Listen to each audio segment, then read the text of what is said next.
around the world, and please tune into those. We'll also be, sorry, I just lost my stream there. We'll also be on the 18th announcing our top 100 inspiring workplaces across North America. And just in case those might have missed the beginning of this, so I'm going to say welcome to the Power Hour on Employee Voice, the Age of Listening organisation. And this Power Hour is partnered and powered by Harkin. We last week or 2 weeks ago did the top 25 and top 50 inspiring workplaces in the UK and Ireland and Europe, handing out these trophies. Brand new trophies, 75 of those went out in the room. And next week, we'll be announcing our first ever inspiring workplaces across Asia, Latin America, the Middle East and Africa. For those that joined at that time, on the 18th, we'll be in Chicago, back to Chicago, one of our favorite places in North America. So the top 100 inspiring workplaces. Really looking forward to that ceremony. Inspiring Leaders is now open for entries, as well as the Work Tech Awards, both with an early bird deadline at the end of this month. So check out the website. Our podcast Inspire Club will be coming back imminently. And our next event around the corner is our annual summer series, with a slight change this year. Rather than doing a talk a day for 2 weeks, we're doing 2 talks a day for 1 week, condensing it down and giving you as much value as we can mid to late July. So please register for what is a fantastic lineup of storytellers there. So yeah, lots going on. A great time of the year, although it is very, very dark and dreary in England today. Hopefully it's sunnier wherever you're tuning in from around the world. But back to today's Power Hour on Employee Voice, powered by Harkin. I'm actually really looking forward to this one. I always look forward to all of them, but these 2 storytellers have, I think, on the face of it, quite contrasting views on this, which should make for a great conversation at the end of it. And I always love difference of opinion because I think that's where change happens. So to our first storyteller, David Bellamy, founder and CEO of Harkin. With 25 years of experience in management consulting, leadership, advice, and strategy, David has a deep understanding of the human aspects of work and the challenges leaders face in creating a positive environment. He is the founder and CEO of Harkin, as I said, the employee listening tool that's on a mission to empower every voice, shape businesses through listening, foster workplaces where everyone thrives. Also, top 25 work tech vendor winner as well, and on past awards gone by. The platform's live sentiment analysis and an honest digital dialogue capabilities help organisations to hear more of what matters from their people. After all, no strategy, change initiative or acquisition can succeed without a motivated and engaged workforce. David is also a thoroughly nice chap, as we say in England, and really does know his stuff. So without further ado, please welcome to the Power Hour, David Bellamy. Hi, Matt. Thank you very much for that. I'm terrific. Thank you. Thank you for that very warm and kind introduction. Good to be back. Now I'm going to quickly, there we go, get into presentation mode here. We are doing a little bit of swivel chair here, so forgive us. I'm going to be, if you hear me say next slide, it's because we've got dual drivers. As Matt said, I'm David Bellamy, founder and CEO of Harkin. I'm delighted to be back at another Power Hour. Thanks to Matt and the team at Inspiring Workplaces for giving us the platform to share our perspectives on listening. And I guess without further ado, welcome to the Age of the Listening Organization. So Amy, next slide, please. First, a quick quote from Satya Nadella of Microsoft. The future belongs to those who learn, listen, and adapt.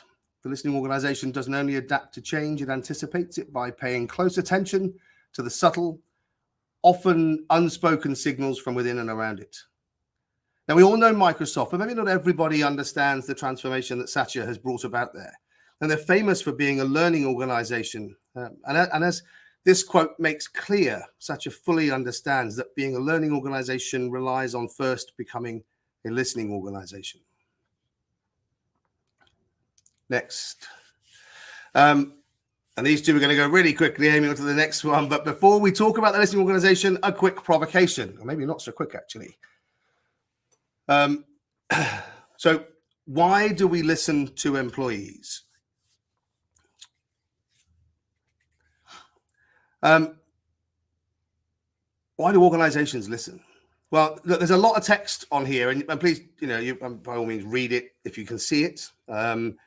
But I'm going to read through it because it sort of sets the scene for some stuff I want to talk about in a minute. But so we listen to employees because it's about enhancing employee engagement. So listening to employees fosters a sense of inclusion and value, which in turn boosts engagement.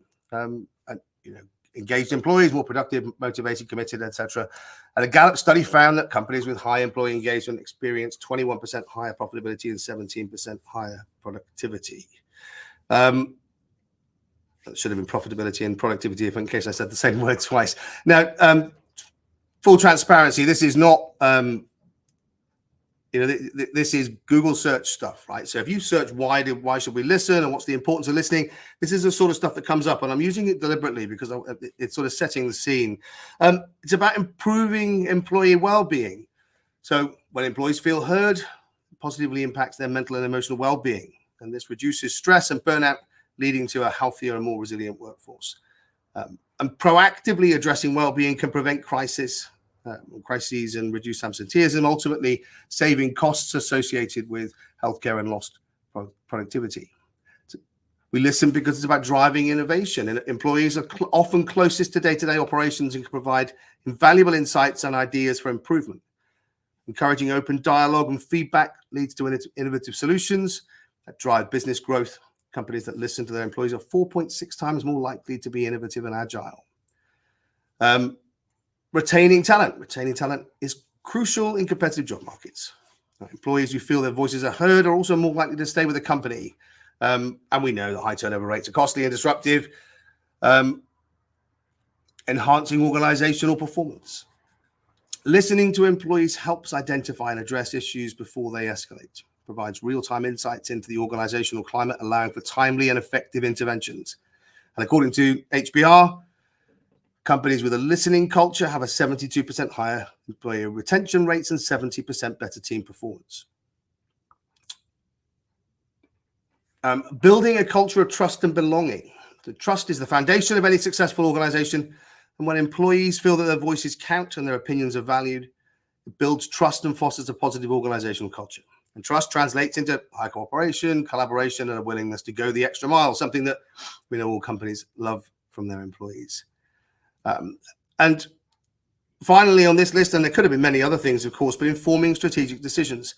Employee feedback provides critical data that can inform strategic decision-making. Understanding the on-the-ground realities and sentiment can guide leadership in making more informed and effective decisions that align with the workforce's needs and aspirations.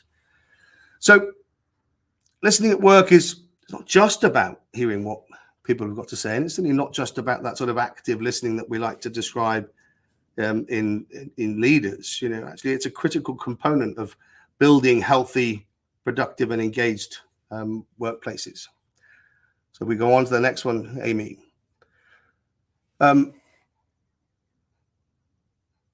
how effective are current listening approaches when it comes to supporting those reasons, right? So first, how do most organizations listen?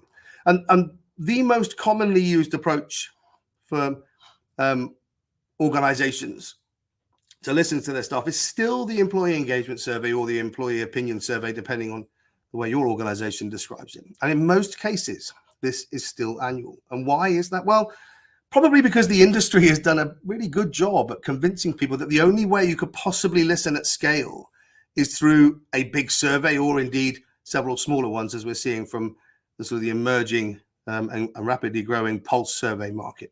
But if you sort of agree with the sentiment of the reasons that we listen that I've shared a moment ago, and that's partly why I read them out in the way I did, then the one thing you're almost likely, or you're almost certain to deduce, is that periodic surveys alone are a lousy approach to deliver those outcomes. And the next bit, I want to spend a bit of time telling you why I think that. We could go on, Amy.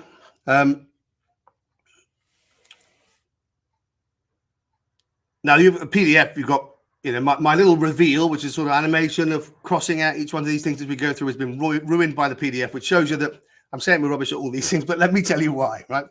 So let's start with the employee engagement piece.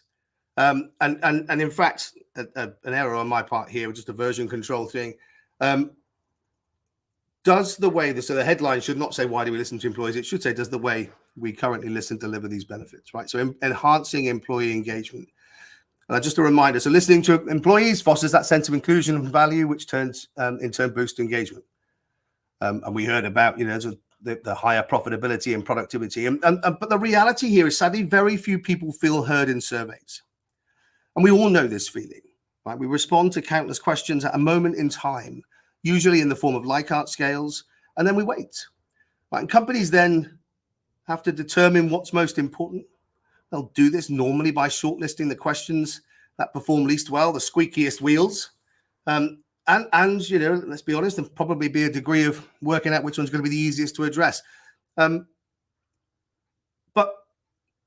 we're also not getting to talk about the things that we consider most important. We're having questions determined by our employer or indeed the survey provider. And so we're not getting to share the things that we want to talk about. And that leaves us feeling unheard. And I'm going to talk a bit more about reasons and manifestations of this feeling unheard in the workplace. And we also shouldn't, at this point, when we talk about enhancing employee engagement, we shouldn't ignore the fact that this has been the dominant approach, using employee engagement or opinion surveys to solicit feedback and views of employees. This has been the dominant approach for 20 plus years, into the 90s, aren't we? And engagement isn't getting any better. So something must be wrong. So does it help employee engagement? No. Improving employee well-being. So a quick reminder of what we said there. When employees feel heard, it positively impacts their mental and emotional well-being. This reduces stress and burnout, leading to a healthier, more resilient workforce. Proactively addressing well-being can prevent crises and reduce absenteeism. So we already know that employees don't feel heard. And we know that despite surveys being used for decades, stress and burnout are getting worse across the board. The reality is that when it comes to well-being, there isn't a survey that exists that can proactively support well-being issues as they manifest in individuals in the workplace. At very best, they can probably indicate systemic issues in the workplace, but certainly not how the environment impacts individuals, and most importantly, where support is needed right now. You have to be, you'd have to have a very targeted survey delivered at a very specific moment in time to catch somebody. And that, when it comes to improving employee well-being, that this is a big cross. Driving innovation. And a reminder of what we said, employees are often closest to the day-to-day operations and can provide invaluable insights and areas for improvement. And encouraging open dialogue and feedback can lead to innovative solutions that drive business growth. Right, so employees are absolutely the closest to the day-to-day operations. But when did a survey ever ask you about the specific technologies, processes, or customer interactions that you're experiencing on a day-to-day basis? Right, and so we're missing a huge chunk of information about the things that drive what's happening for us daily at work. And the key thing in that previous sentence as well is the role of open dialogue and its role in sense making, exploring our collective understanding of what's happening, sharing our views, experiences, and allowing the process to take our frustrations, which is often, let's be honest, if we're sharing feedback about our day-to-day experiences, frustrations can be one of the things that we share. They're not coming fully formed ideas, and this is what we should improve. They're coming as this is what's bloody difficult today, and this collective sense making that happens through dialogue, open dialogue, helps us to elaborate those into something that's much more actionable. So driving innovation. Now retaining, that sound effect was, I didn't do that when I was practicing this earlier on, so that's a new thing. Retaining talent. Retaining top talent, crucial in a competitive job market. And the important bit here, employees who feel their voices are heard are more likely to stay with the company. So we know the cost and the implications of high turnover. But feeling heard in this instance is about feeling valued. And I think the really important thing when it comes to the organizational approach to listening through surveys is this, right? You know, how does listening once in a while convey that your opinions, your experiences, your voice is valued? It simply can't. There is no good relationship in our lives where we're only interested in the other person's views, opinions, experiences once or twice a year. I mean, you know, Wendy from our team, you know, came up with a brilliant analogy where you describe that employee survey process in the form of having that dialogue with your significant other at home. You know, I value our relationship, and I really want to hear what you feel about things. So here are 50 carefully curated questions, or perhaps given Mike Klein is up next, we should talk about the 12 carefully curated questions. But the referring to your latest article, Mike, that is of course not today's talk. The point is, they don't work in that way. It's not a good signifier of value in a relationship at all to be only interested in what people have got to say when we provoke the question. Enhancing organizational performance. So listening to employee helps identify and address issues before they escalate, providing real-time insights into organizational climate. And again, I don't need to continue reading that for everybody to know that that's not what surveys do. Timeliness counts here, right? Identifying and addressing issues before they escalate is virtually impossible with periodic surveys. What you stumble upon at a moment in time, a bit like the well-being thing, is one thing, but you're going to miss countless other things. The nuance of day-to-day life is lost when we're only asking questions once in a while. So are we improving performance by listening every now and again? No, we're absolutely not. So continuous building a culture of trust and belonging. Trust is the foundation of any successful organization, and when employees feel their voices count and their opinions are valued, it builds trust and fosters a positive organizational culture. Trust is key, absolutely key. Surveys don't build trust, they break trust. And this is, and I should say, of course, the mechanism surveys in themselves, you know, they have a place in a listening toolkit, but they can't be the centerpiece. And this is largely because we know that most people feel that nothing will change as a result of them taking part in the survey. And part of that is about the fact that only some things change, you know, from that list of many things that it could be. But moreover, I think, you know, that again, the cycle that we're in with survey response, wait, organization decides what it does and then makes some change. And most organizations try to do things with it. But when change does occur, it's not recognized as being about the feedback that I gave. Because unless, as I said earlier, unless my response happens to coincide with enough other people's views that makes it onto the list of the squeakiest wheels, then I'm not really feeling heard at all. And because there's a significant delay between survey and action, the world's moved on and the context has changed, and we're all thinking about other things right now. Few people feel heard. Trust is not enhanced. And one other thing to say on this subject of trust and whether they are helping build a culture of trust or belonging, you can't go near TikTok or Reels, which tells you a little bit about how I spend too much of my spare time, without seeing yet another meme about surveys not being trustworthy or anonymous, you know, not being safe to speak up, and that really should be telling us something. And finally, informing strategic decisions. You know, employee feedback provides critical data that can inform strategic decision making. Understanding on the ground realities and sentiment can guide leadership in making more informed and effective decisions that align with the workforce's needs and aspirations.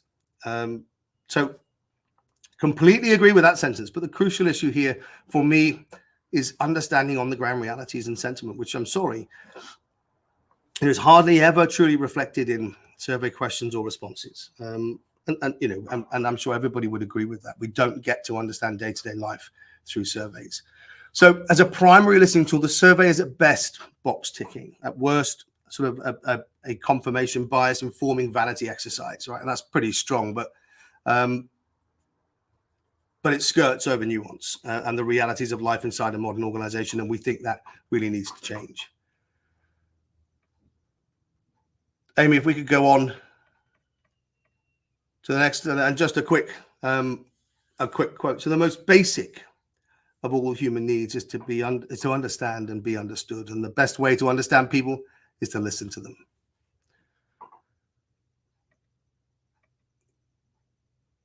So let's talk about the listening organization. And I promise I am nearly done now because we're 16 minutes in and I was told I had 20. The world has changed. So what is the listening organization like? The world has changed beyond recognition. We're still using the tools we were using before. We're using the tools from the 90s, and the world has changed dramatically since 2020 in particular. Not only has it changed, it's continuing to change. I think most people would agree that we are in a change, sort of a change pattern now that is faster and more demanding than ever before. And I know everybody says that, but most of the thinkers that I place a lot of value in would be into that camp now, saying that things are getting faster and more complex and more uncertain. And all of that puts more pressure on companies and the people within them. And so this sort of idea of a listening organization becomes increasingly important. And I just want to share some things about what a listening organization feels like. So, the listening organization is one in which employee views are considered crucial to understanding what's happening on the ground, that collective and dynamic sense-making activity. And that is absolutely about listening all the time, not just sometimes. We can't be looking for moments of truth. We can't be looking for key moments in employees' life cycles. We can't be looking for, cherry-picked moments to listen to people. We have to listen all the time and understand what on earth is going on. And we need to do that in a way that is going to, get people engaged in understanding where we are right now, what's the context and what needs to move. In listening organizations, the value of genuinely engaging with employee experiences, ideas, and feedback is absolutely understood. Organization sees this as foundational to organizational learning and growth. And if you want to become, as we said right at the beginning, if you want to become a learning organization like Microsoft, then you must first become a listening organization. Feedback mechanisms are dynamic, inclusive, and responsive. They're live and continuous sources of insight that foster continuous dialogue between stakeholders of your business at all levels and drive continuous improvement cycles. No more you said, we did, but an ongoing conversation where insight drives iterative change. Every voice is proactively sought. We're looking to hear, understand, value, and respect what everybody in our organization can bring. And really important here is, this means accepting that psychological safety isn't something you simply declare in your organization. It's safe to speak up. We want to hear everybody's opinion. We have to accept that. It's not as simple as that. Feedback mechanisms need to accommodate everybody's need for provision of safety. You need to give us, if you want to hear my views, then we have to accept that employees need certain conditions like anonymity to provide their views honestly and safely. And the last point here is that leadership understands that its role is to create the conditions in which people can thrive and where good sense-making, decision-making, and action-taking can occur across the organization. This is not about leaders doing all the sense-making and all the decision-making and the people on the front line doing the action-taking that results. We have to get better at iterating this stuff as a collective. And that really, again, starts with listening. And I want to just finish with one final quote from Brené Brown. The age of the listening organization is upon us. Sorry, Amy, if I didn't say click on, please click on. And it's not just about gathering data or feedback. It's about understanding the story behind the data. It's about empathy, understanding, and most importantly, taking action based upon what you've heard. It's about creating a culture where every voice matters and every voice contributes to the shape of the future. And I think that's something I hope you would have heard I've covered today. I've done a fair bit of bashing of the way that we listen, and I know that there are broader systems in place in organizations, but I've centered on the one that most organizations use primarily to listen. And yeah, that's it. So that's 20 minutes and 30 seconds. So I'm okay, I think. And that's it. I shall stop. You're fantastic. Thank you so much, David. Lots to unpack there, which I hopefully will do once we hear from our second storyteller. So see you very soon. Terrific. Thank you. Thank you. On to our second storyteller and their views on this topic. Mike Klein founder of hashtag, We Lead Comms, and principal of changing the terms. For more than 2 decades, Mike has been a consultant, blogger, and industry agitator with a strong focus on internal and social communication. Love agitators. A former US political consultant, Mike has lived and worked in 7 countries, integrating communication strategy with the use of qualitative research in corporate, NGO, and government settings. Mike is an MBA graduate of the London Business School, a fellow of both the IOIC and the Centre for Strategic Communication Excellence, and is the founder of, as I said, We Lead Comms, which you should definitely go check out on LinkedIn.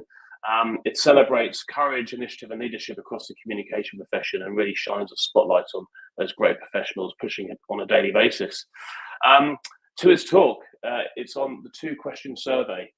In this talk, Mike will discuss the 2-question survey, a simple quantitative approach for servicing major insights from the employees that can be quantified, tracked, and acted upon in any organisation. Welcome to the stream, Mike. Hey, Mike, how you doing? Oh, can't hear you, I'm afraid. We have got a sound issue.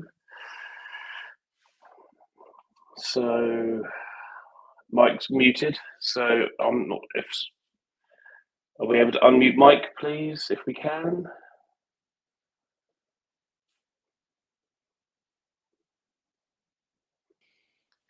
There we go. We have you. Hello, sir.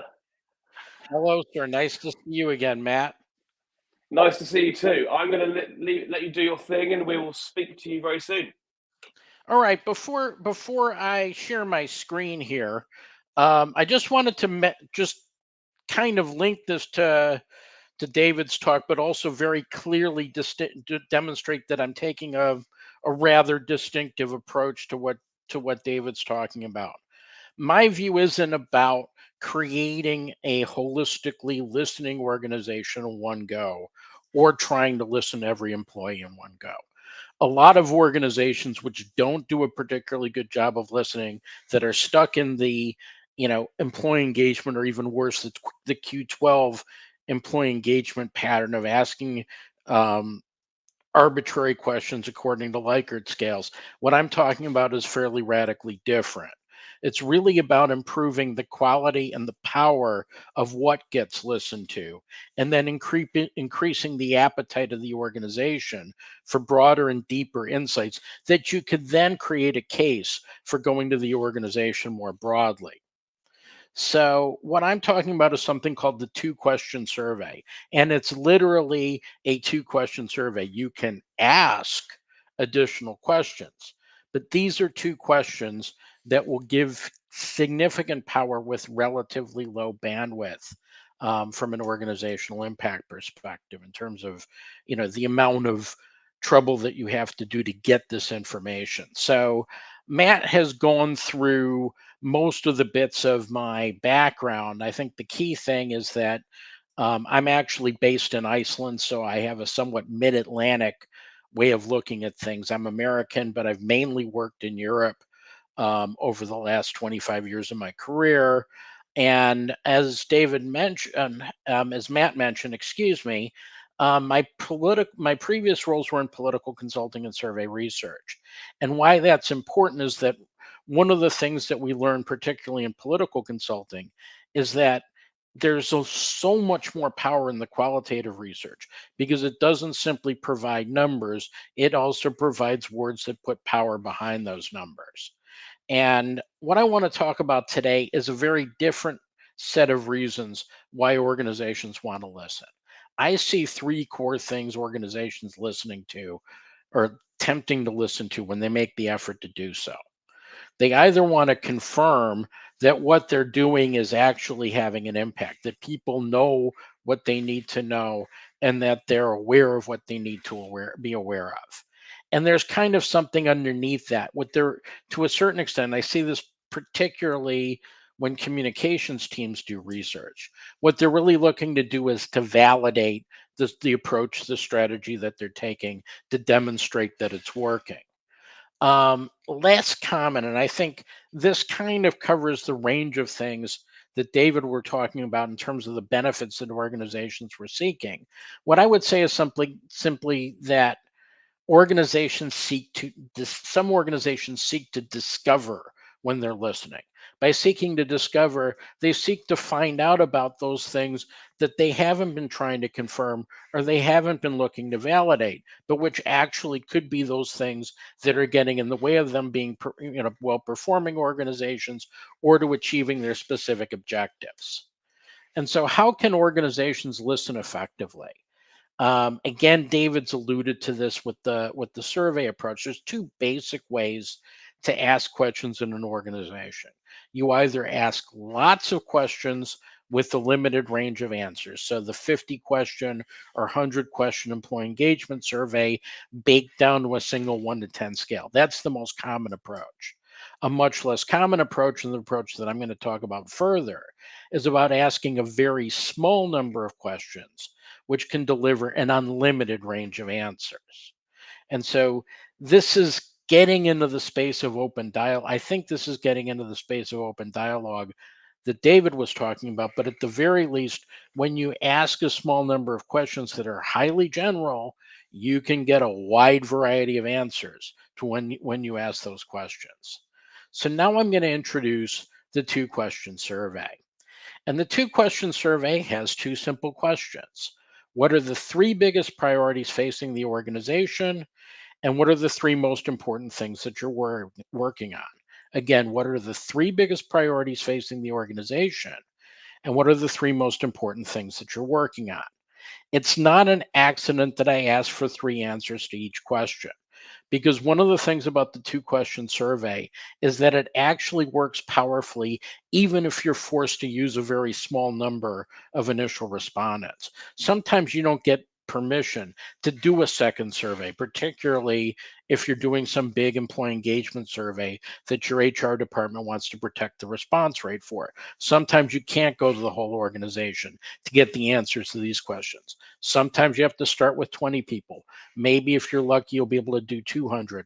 I recommend starting no more than 400 people, not because it's not important to try to listen to everybody, but in terms of being familiar with the approach and in terms of being able to illustrate and demonstrate the impact of what people are saying, it pays to start with a more measured group of people. And also, what you'll discover in asking these 2 very general questions are some very specific things. At a minimum, you'll get the communication gaps. When you ask people what are the top 3 priorities facing the organization, and they may have been published already in vision statements, value statements, mission statements, or in um, 12 different slides with 3 different priorities each at the last management conference. I mean, seriously, I worked for a large multinational packaging company, and they were acting as if 17 strategic priorities were of equal importance. If I was able to do this at that company, I would have been able to demonstrate clearly that most people didn't know what those 17 priorities are. And even more importantly, they wouldn't be able to treat all of those priorities as equal. There would be some alignment gaps. Some people would see some things as more important than others, and some people would see some of the things which aren't on the list as being of equal or greater importance. Another thing that you discover when you ask questions like this is the choice of language and tone that people bring to the table. For example, nearly every organization runs a transformation program, or at least run one, I'd say in the last 3 to 5 years. And most of the time, these transformation programs have a name. So, say, for instance, your company is running the Delphi Transformation Program. When you ask what are the top 3 priorities going on in your organization, you will get some number of people in the organization talking about the transformation program. Some of those people will say the Delphi transformation program. Some of those people will say Delphi. And some of those people will say the damn cost cutting program, or choose your Anglo-Saxon swear word to replace damn with, to just show the level of intensity of emotion or deprecation of the approach. One other thing that you'll see, and particularly this is something that we'll go to as we look at the mechanics of how to work with this, are company priorities and individual priorities and the extent to which people see them as important and serious. So, with company priorities, what you're looking at are the acceptance of official priorities, the extent to which people buy and accept the level of importance that you're ascribing to those priorities, the prevalence of unofficial priorities. So, these are things like hygiene factors or cultural barriers or other things that people have to contend with in order to pursue the official priorities. You'll also get the rank order of the priorities, the language that's used, and if you are able to do a big enough sample, you can find what I like to call rogue nations, which are unaligned parts of the organization, people who are dancing to a somewhat different set of priorities than the top priorities on the organization's official list. Then you look at personal priorities, the extent to which people are fulfilling organizational priorities, the extent to which they're embracing or rejecting those priorities, and the relative importance of specific activities. So, fortunately, even if you're asking hundreds of people the answers to these questions, it's fairly easy to categorize them. And I mean, what you need to do is you collect the answers, you look at a set of categories, you categorize the answers, and then you count the answers that you get. So, in working with my masterclass students, I have a masterclass on measurement, and I've asked this question of about 100 different students, coming from different communication functions around the world.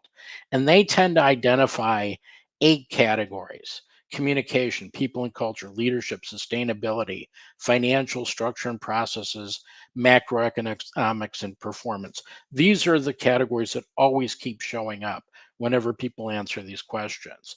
And in most organizations, some of these are clearly more official than others.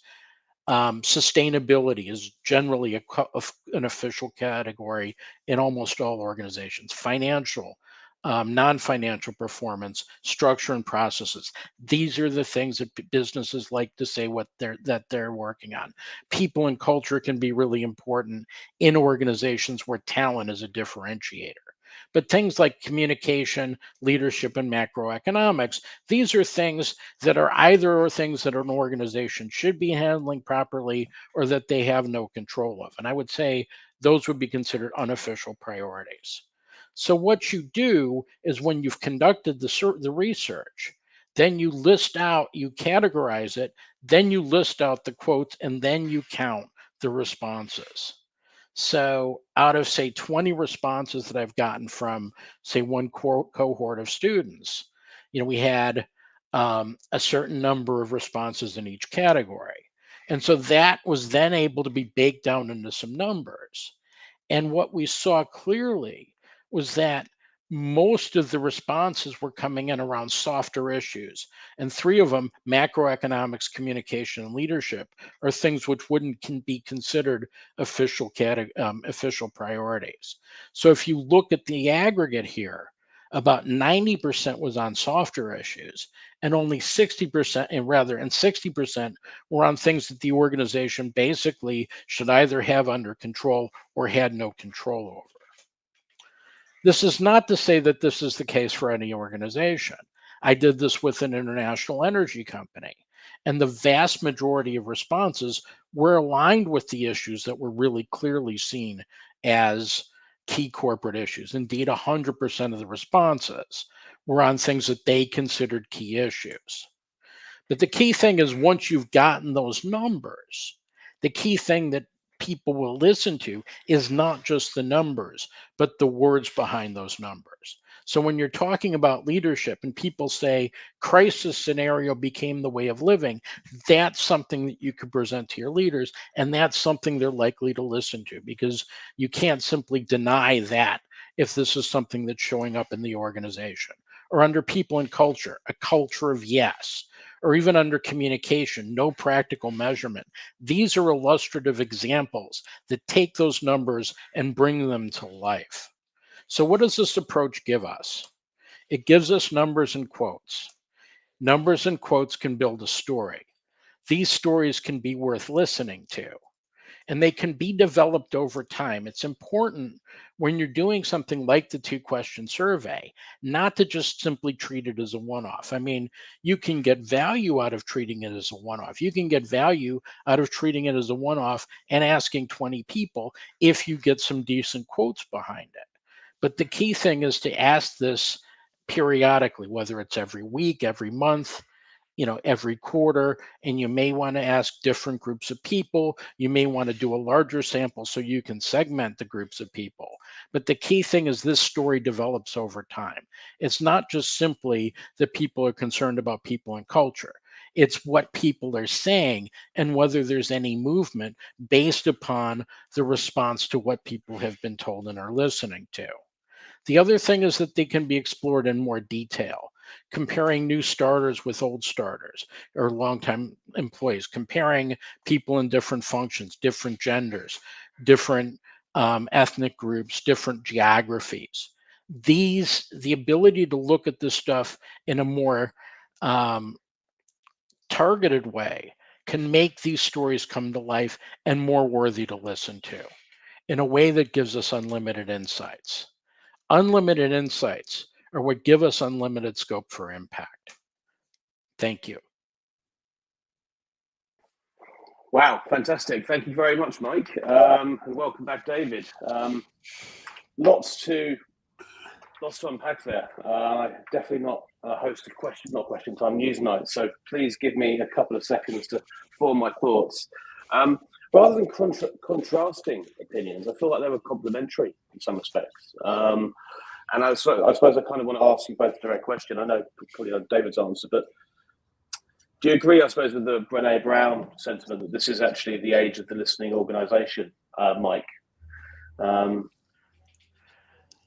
Whether it's the age of the listening organization, I mean, Brené Brown is a bit further ahead than most organizations are. And I think David and I are as well. I think this is the age where the listening organization gets defined. And there will be companies that embrace it, some of the companies that follow, and there will be some companies that resist all the way. But at least we have the conversation about what a listening organization is and what the future of that could look like. Anything to add, David?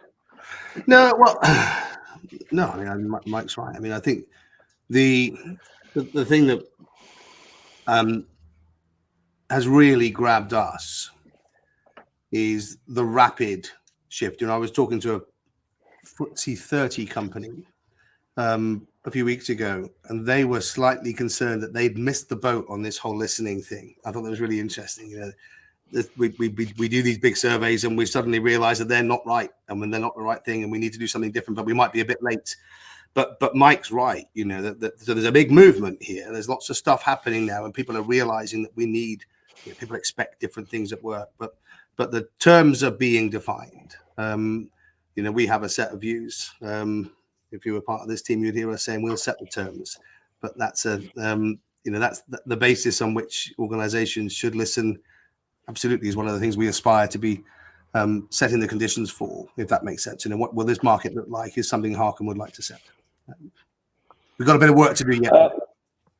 One thing I really liked about yours, Mike, was I suppose being a business owner.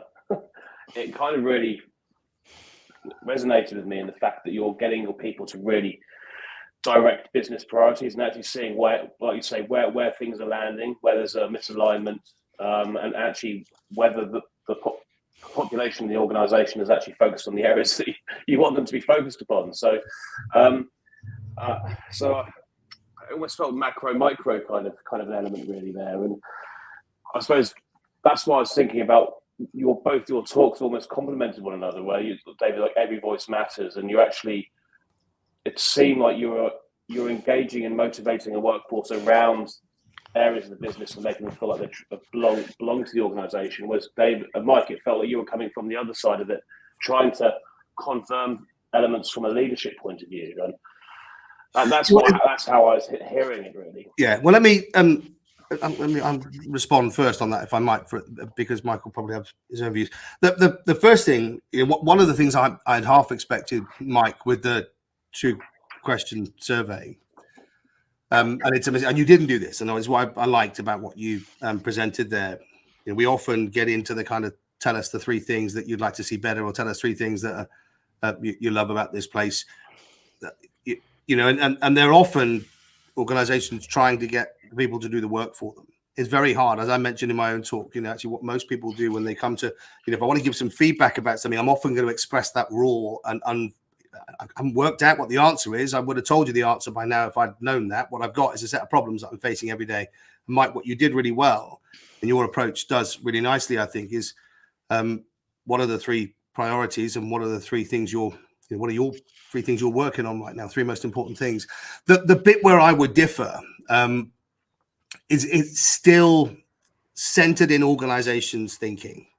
It's still about what the organization wants to know. And so, you know, I get listening to the way you present that. I could see lots of value coming out of that approach.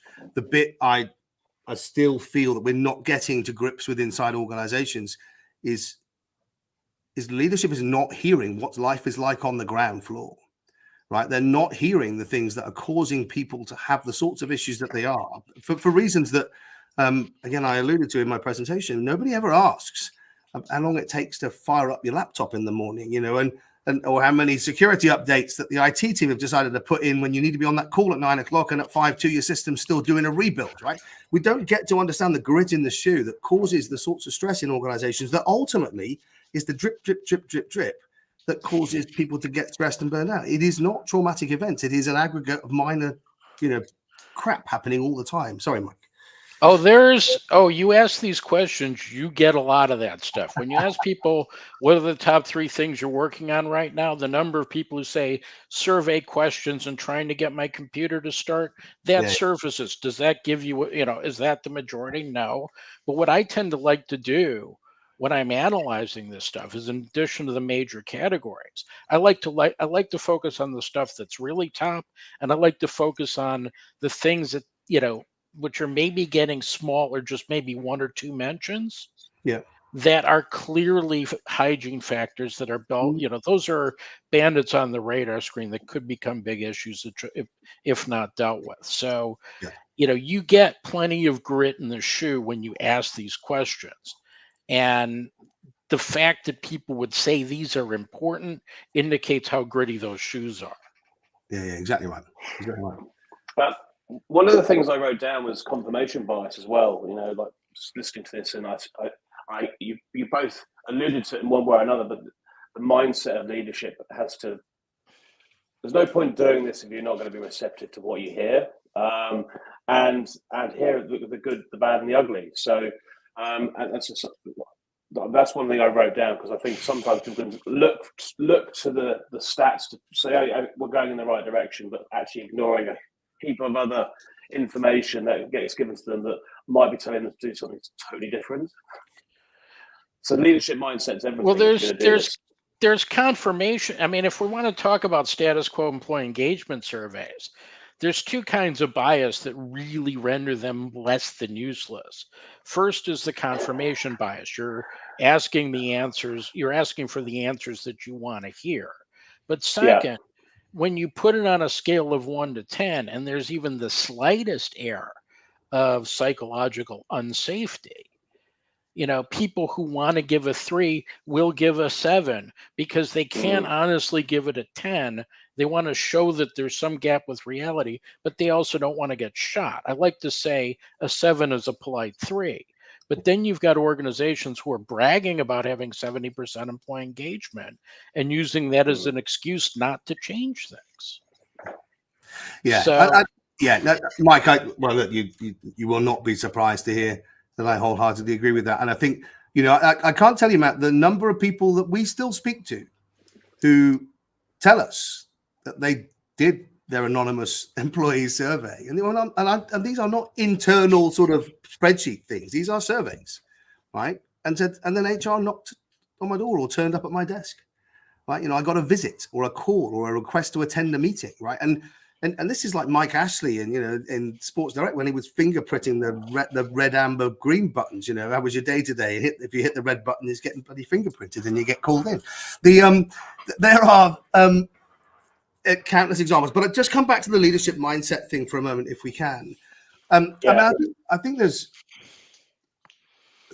a lot more to this than simply, the face value. I mean, I talked about confirmation bias, but why is that happening, right? One of the things that we've created a sort of hero leadership culture, and I sort of meant this idea. We expect the leaders to be able to process all of the information, and we expect them to then set the vision that we're all going to pursue. We've made heroes out of these people, and the reality is that we then can't unpick that. Right. And so what's happening is that this employee feedback and the reality not being the one I'm creating, because I'm not hearing this stuff, right? We've created conditions where information is not making its way from the ground floor to the top without being completely distorted. And then suddenly everybody's nervous about if the truth gets out. And so, leaders are looking at the world and saying that the conditions that we've created in this organization, I want them to be as good as they can be. Right. Now, I'm not doing the work necessarily to make them as good as they should be, but I want them to be as good as they can be. And then anything that tells me they're not right becomes an attack on me. It feels like it's deeply attached to me and in myself. And I think there's a problem we've got to get over. And so this is why we're still talking about courageous leaders using products like Hearken or, taking a different approach to this stuff. We shouldn't be talking about courageous leaders. We should be talking about leaders or leadership, right? Just people who understand how leadership functions and what their job is. Should be listening in order to learn, in order to improve, right? And however you do that. But the sad thing is we are stuck with a position where the mindset for many leaders is still protect the image. It's really interesting that you say that, because this is the conversation that I have not only about the 2-question approach, but about one of my other passions, which is identifying internal influence and unofficial leadership flows. And the reality is that organizations have a lot invested in the belief that their priorities are what the organization's working on, or the belief that the org chart is how the organization actually works.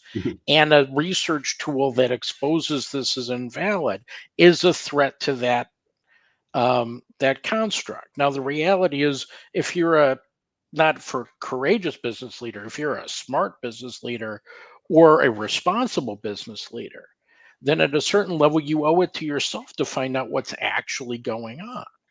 But a lot of people who are in these positions are too busy protecting their status to really allow for any honest investigation. Yeah. And it's balancing, isn't it? The disruption versus the stability. And they're trying to juggle that all the time. And I think, it is evident, isn't it, that if you took any senior executive and you asked them about the situation in the post office as an example, about the fact that information was stovepiped, there was no cross-organizational dialogue, there was no collective sense making, there was no way for information to move freely upwards in the organization, as far as we can tell. Right? Everybody can see that and say that's crazy, right? But that would have been solved very quickly if that organization had a better mechanism or a better sort of listening sort of framework, right?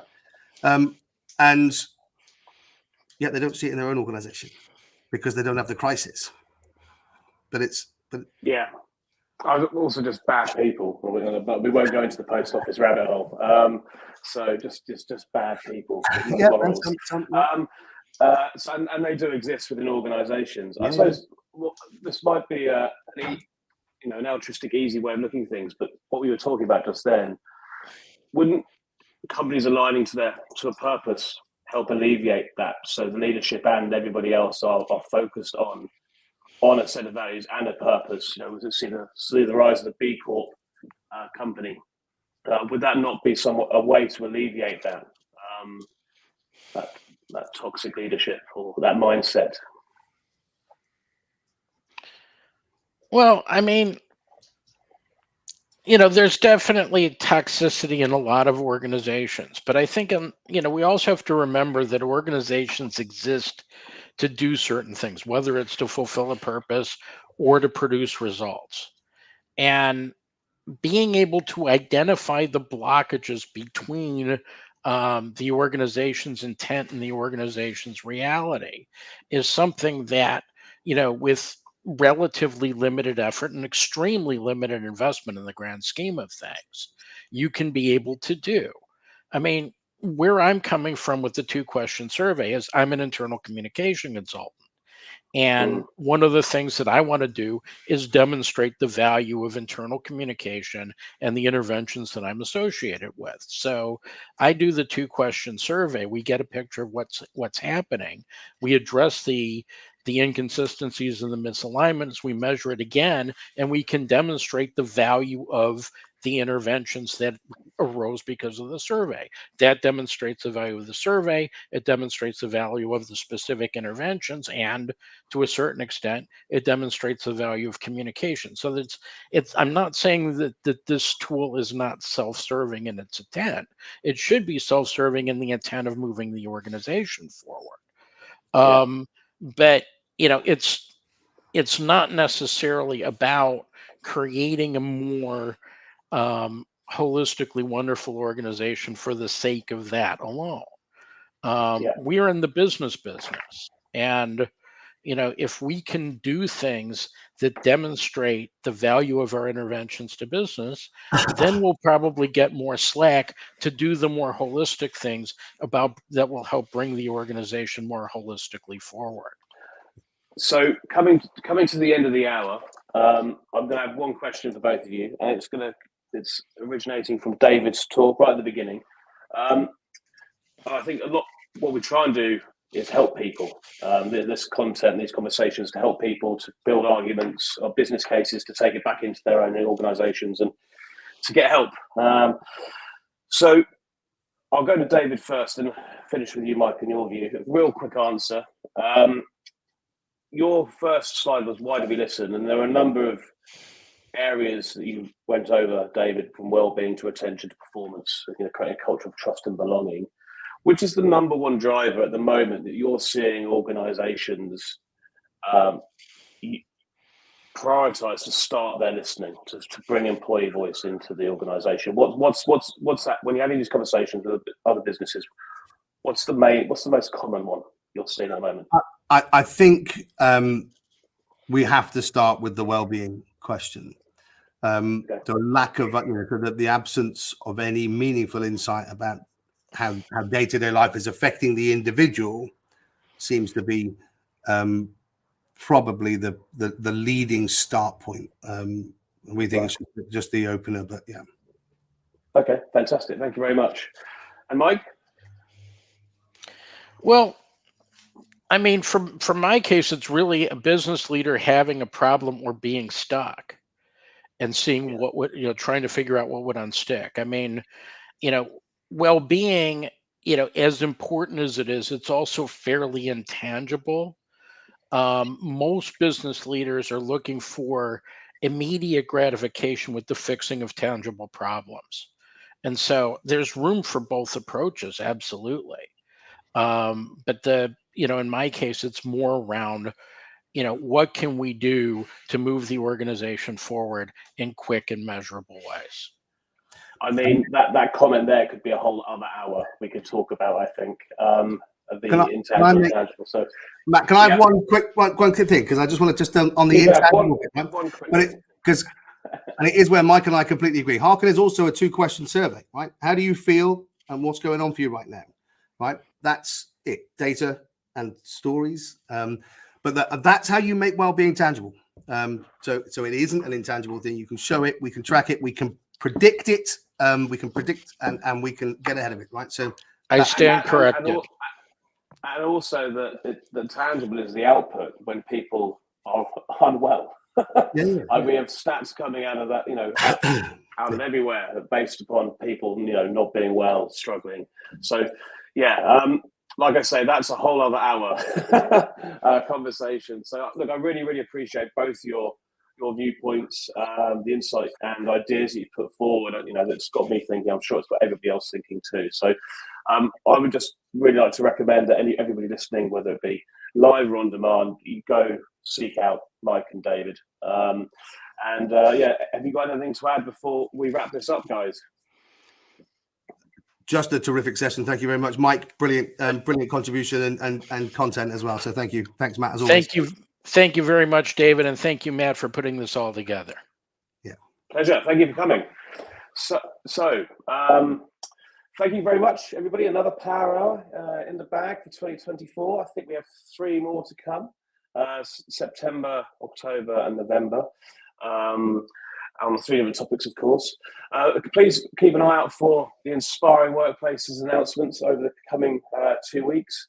The last one will be Australia in July. Inspiring Leaders is live, WorkTech is live. Lots of different stuff coming your way, and a really big announcement from us on Thursday, actually. So please keep an eye out for that in your inboxes. So without further ado, thank you very much, everybody. Have a great day and see you soon. Okay, bye-bye.